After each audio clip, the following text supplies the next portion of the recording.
The following video demonstrates the removal of number 7, which was fractured at the gingival margin, and the immediate placement of an implant.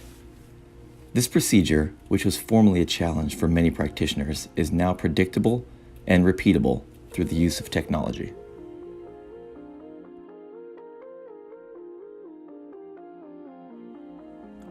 The procedure involved using the Piezotome Cube from Acteon to facilitate the removal of the tooth with minimal damage to the surrounding bone.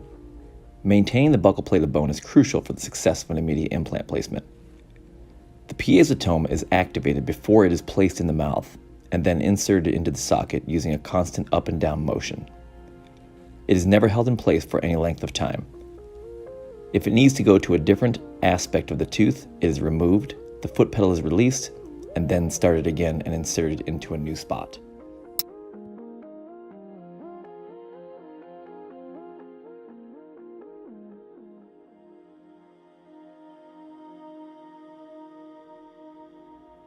Once the piezotome has reached the apex or is near the apex, then a small periotome is used to create movement, followed by forceps removal from the socket.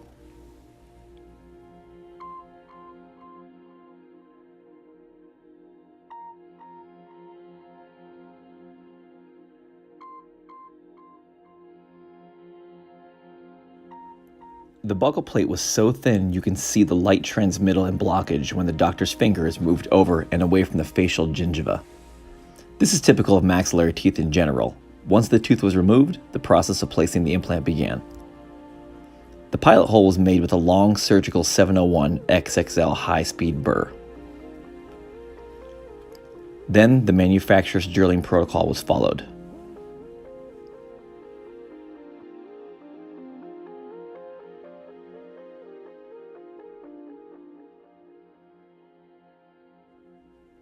Because of labial concavities in the maxillary, it is always crucial to try and place the implant in a more palatal aspect. The implant was placed with these and went apically until the black line, which is a measurement of 3 millimeters, became even with the crest of the gingiva.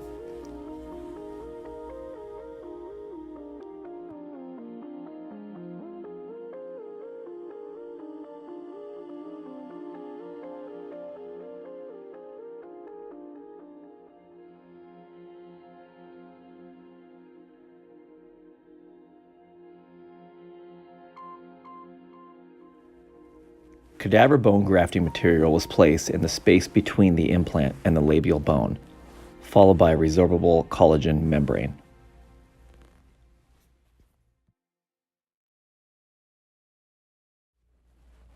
Foral Vicryl was used to secure the membrane into place during the healing phase.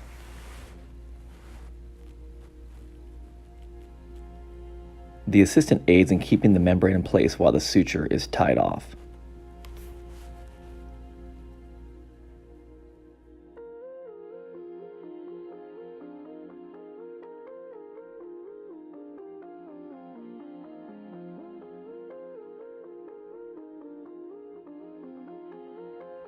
On a post-surgical CBCT, note the space between the implant and the labial bone. This is crucial to get adequate bone fill, so there will be a final result of at least 1.2 millimeters or more of labial bone to help ensure long-term success of the implant. A removable acrylic partial denture was placed and trimmed accordingly so as not to put any pressure on the tissue or on the crest of the ridge.